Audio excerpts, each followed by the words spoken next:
అందరికీ నమస్కారం. నా పేరు డాక్టర్ సాయి కుమార్. ఈరోజు మాట్లాడాలనుకున్న టాపిక్ ఏంటంటే, ఈ పెస్టిసైడెడ్ ఎక్కువగా ఉన్న ఫ్రూట్స్ గురించి ఒకసారి డిస్కస్ చేద్దామండి. ఎందుకనంటే, మనకు ఫ్రూట్స్ మీద వాడే పెస్టిసైడ్స్‌లో మాక్సిమం ఏంటంటే కార్సినోజెనిక్, అంటే క్యాన్సర్ రావడానికి అవకాశం ఉన్న పెస్టిసైడ్స్, హార్మోన్ ఇంబాలెన్స్‌ని తీసుకొచ్చే పెస్టిసైడ్స్ ఉంటాయండి.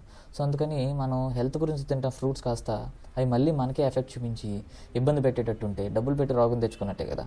సో, ఇవి మొత్తం ఉన్న ఫ్రూట్స్‌లో ఏ ఫ్రూట్స్‌కి ఎక్కువ పెస్టిసైడ్స్ వాడతారన్నది చూసుకుంటే యాపిల్ ఒకటి వస్తుందండి, గ్రేప్స్ ఒకటి వస్తుంది. ఈ యాపిల్కి వచ్చేటప్పటికి ఏంటంటే తొక్క తీసి తినగలిగితే కొంతవరకు ఆ పెస్టిసైడల్ ఎఫెక్ట్ని కొంతవరకు మనం అవాయిడ్ చేయగలుగుతామండి. గ్రేప్స్కి దీనికి వాడినంత పెస్టిసైడ్ దేనికి వాడరండి. సో అందువల్ల ఏంటంటే పిల్లల్లో కానీ మనం కానీ బాగాలేనప్పుడు కానీ లేకపోతే ఆరోగ్యం గురించో గ్రేప్స్ కొని ఫ్రూట్స్ తింటున్నాడు కదా, గ్రేప్స్ అన్న తింటున్నాడు కదా అని గ్రేప్స్ పెట్టడం అన్నది చాలామంది పేషెంట్లు నేను చూశాను. మళ్ళీ చెప్తున్నానండి, గ్రేప్ అన్నది చాలా పాయిజనస్ ఎఫెక్ట్ బికాస్ దానికి వాడే పెస్టిసైడ్స్ గురించి. అందుకని గ్రేప్స్ తినేది ఉంటే మాత్రం చాలా ఆలోచించి తినాలి. మీరు అది కడిగినా కూడా వేడి నీళ్ళలో వేసి కడిగినా కూడా దాని మీద ఉన్న రెసిడ్యూస్ పోవట్లేదండి.